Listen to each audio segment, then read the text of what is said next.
How's the sound in them? Good? Yeah. All right, ladies and gentlemen, thank you for tuning back in a Psych Word Radio Show. That was Young G with the track Left Lane. And in the studio, we have Young G. What's going on, man? What's going on? What's going on with you? Not much, not much. Just pull the microphone a little bit closer. There you go. Yeah, just keep it. Yeah, okay, yeah. Okay. All right, man. So definitely a pleasure to have you in the studio. How's everything going? Everything good. It's good. It's good. It's a pleasure being here. Absolutely. So you're up from Newark, New Jersey. Yeah, Brick City, baby, all day. Newark, New City. That's what I'm talking about. All right, so track Left Lane, man. Loving the track, loving it, feeling it. Tell us a little bit about it. Tell us about what was the building of it. Did you? I want to know what inspired you. What inspired the lyrics? Did you have the beat first, or did you write?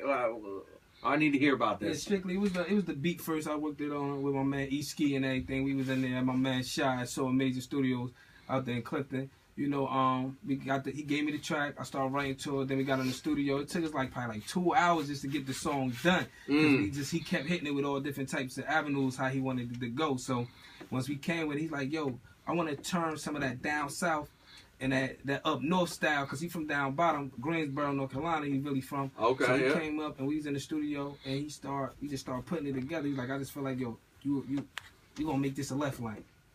You're in a different lane from a lot of people. So I just want you to. Oh, we're gonna turn it up this type of way.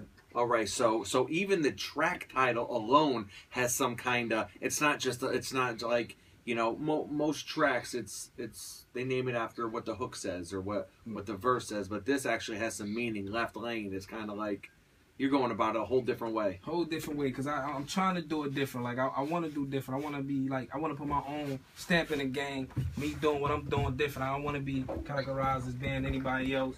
Or anything. I want a person to look at me as a totally different artist coming from Brick City and everything. You know, shout out to Fetty Wap. He doing the thing for Jersey right now. Absolutely. You know, Red Man, Queen Latifah, all them came from there, Naughty by Nature. You know what I'm saying? So at the same time, I wanna put my stamp in it, doing it my way.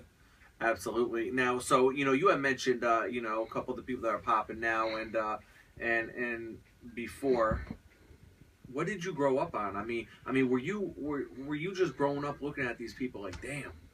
These are the hometown heroes right here. I mean, you mentioned Naughty by Nature, Queen Latifah. I mean, those are, those Tommy Boy artists. They were, and they were thick too. They were in each other's videos. Every time you watch a Naughty video, you saw Queen Latifah and vice versa. And it's just, what was that like? Yeah, it was something that it made me fall more to the music, because that's what I wanted to do, and seeing them doing what they did and they put their blueprint. I just took a little bit from each one of them and just came up with my own little tactic of how I'm gonna do things, and that just was it. Like I just tried to find my own way.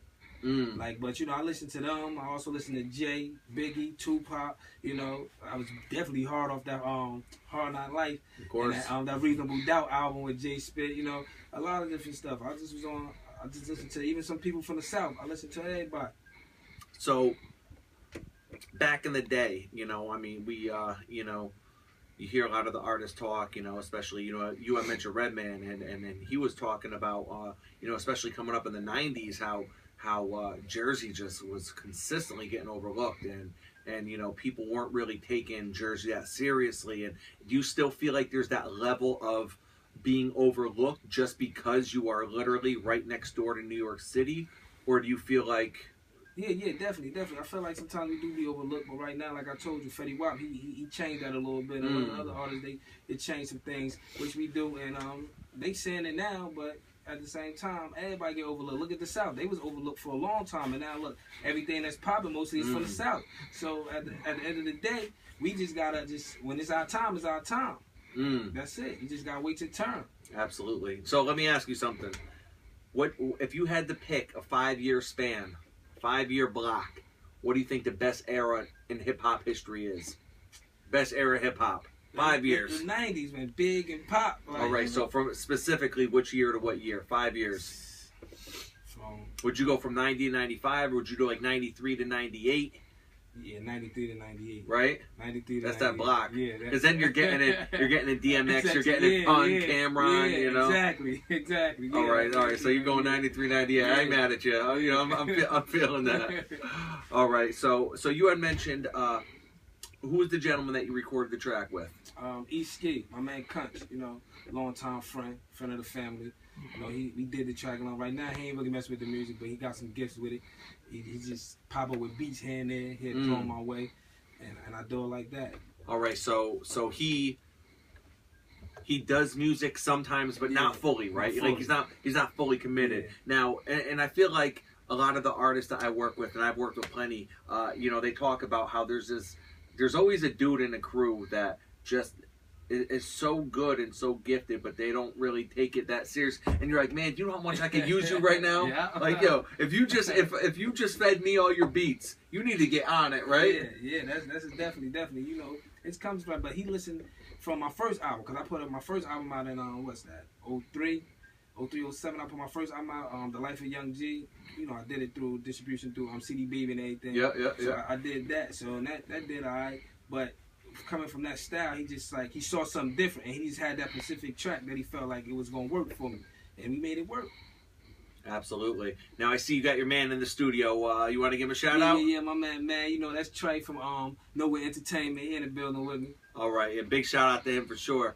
How important is it for you to keep yourself surrounded with a good people that have that same mind state? Because obviously everyone's looking out for themselves. I mean, that's just life, right? It's kind of like you got to get yours. But how difficult is it to find people that have your best interests, and then you and vice versa? Because you're investing all your energy into you, but then at the same time, you got to look out for your boys too. You got to look out, so you got to, it's got to work as like a well-oiled machine. How difficult is it sometimes to get that machine, to get that crew going and moving as one? It could be difficult, but you only can make it difficult because first you got to put yourself first, and you got to make sure you got yourself going right in order to make sure that your team right. Because once you got your standards together and you know what you want, then they'll see that, and then you just cut all the BS away from you. You stay away from the nonsense. You keep the people that's real, that you know that's real and that's right. They'll be there, because at the end of the day, the people that's fake and shady, they gonna fade off anyway. So that's what you do. You just keep what you need that's real around you, and the people that got their best interest for you ain't gonna support you, gonna stay. The ones that's only out for their own interest, they gonna fall off, because you ain't gonna entertain that. You only gonna entertain what's real. Absolutely. I definitely agree with that.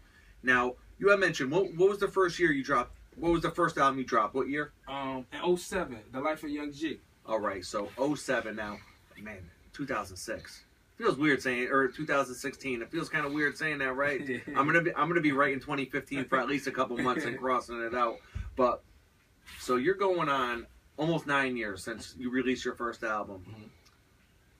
What have you done to evolve with the times? I mean, because, back in 06, I mean, it was MySpace, right? Yeah. And now all of a sudden it's Twitter and Instagram and Snapchat. Yeah. And you got rappers talking about, about their DMs and stuff. I mean, how difficult and what has that been like for you, just really trying to roll with it? So, it's really not that difficult for me, because what I do is, like I said, I stay into myself. Like, I define me. So as long as I get out of my character and start trying to find somebody else's character, then I'm losing myself. I try not to lose myself. I try to stay within me, because if I stay within me, I go farther. So I don't try to talk about stuff I know I don't have or none. See, and that's what I think the game lost a little bit too. That storytelling, like them AZs and Nas.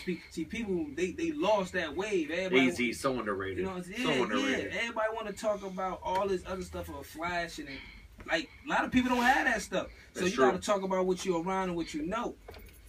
And that's what it is. Absolutely. So earlier, before you came in the studio, we're talking about our topic today was, top 10 things you got to quit in 2016 and what's important. And one of the first ones that we had talked about was having that phone out all the time. How are you with having your phone out and just always with face buried in the phone? Are you one of those? I mean, it's hard not to be nowadays, but I mean, how are you with that? But as an artist, you have to keep yourself relevant to the ones that's gravitating or moving with your movement. Yep. So you want to give them something, it's like you give them something every minute, every second if you can. Any little thing you capture, I was capturing some of the footage just to ride or the view. You know what I'm saying? Like, at that time right then, you got to catch it, because you never know what is for what. And you use it at your given moment. That's it. So I be in it sometimes a lot, but not like that. But as a businessman and as an artist, that's what I had to do. That's my hustle. That's my grind. Now, is it hard for your female companions to understand that?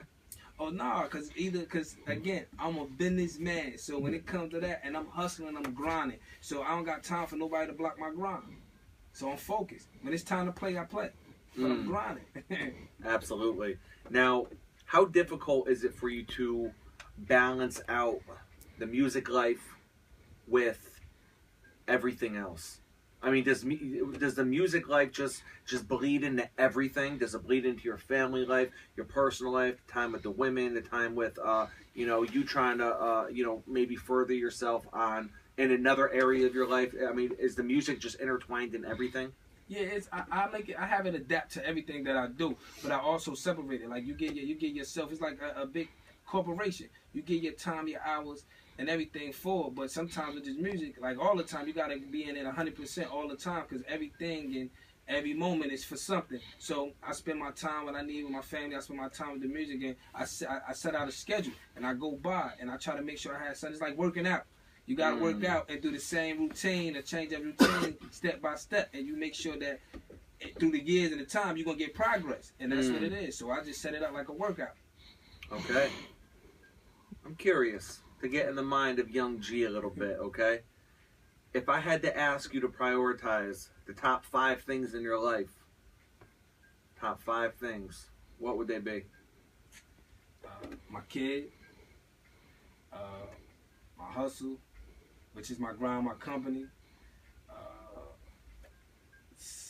I say my religion. Well, I have faith, so I keep him first. I see you rocking the cross around the neck, so. Yeah. That's it. Like it's family, family, and my grind. That's it. My friends. I have a select amount of friends. So I don't hang with a lot of people. I keep my circle small, just in case if stuff to happen to go and God bless me the way I want to be blessed, especially when it comes to this music. I'm the ones that been there. That's the ones that's dead. No Absolutely. new friends. All right, so you're on that Drake stuff. No new friends, right? Yeah. Absolutely. All right, now, I love asking artists this. I love this as a closing question, because everyone's got a different answer. Where do you see yourself 5 years from now as an artist? Rated with some of the best, like a Kendrick, a Jay, Pop, Big, Nas, AZ, underrated. You feel me? Even with Redman. You feel me? Oh, man. Yeah, exactly. You feel me? Shout out to him. That's it. I see myself. No, I want to leave a stamp. TMPG, movement, management, entertainment. That's me. And I'm rocking with No Way Entertainment. That's it. Absolutely. All right, now before we let you go, is there anyone you want to give a shout out to? Any fans, family, your crew, anyone? Yeah. I want to give a shout out to No Way Entertainment. TMPG Productions Entertainment is here, and also I want to give a shout out to my family, my kids, and things like that. Everybody that's supporting me, that's giving me that love, that's rocking with me. Even the fans that's out there all over the world that's showing love. Thank y'all. Absolutely. Now, if any of our listeners want to reach out to you on social media, how can they do so? You could tweet me at Young123, or you could go to at TMPG Management. You can also Instagram me. That's team _movement _grind _perfect and get at me. All right, Young G, is there anything you want to leave the listeners with before we let you go? Definitely follow me on that Twitter. I'm moving. Definitely follow me.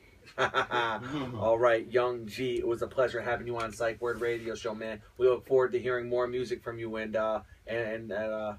getting more music. I definitely, man. I got you. All right, so what we're going to do, we're going to go into a quick track, and when we come back, we're going to go into a track by Cassius off of Shady Records, and when we come back, we're going to have Cassius on the line with us. All right, guys?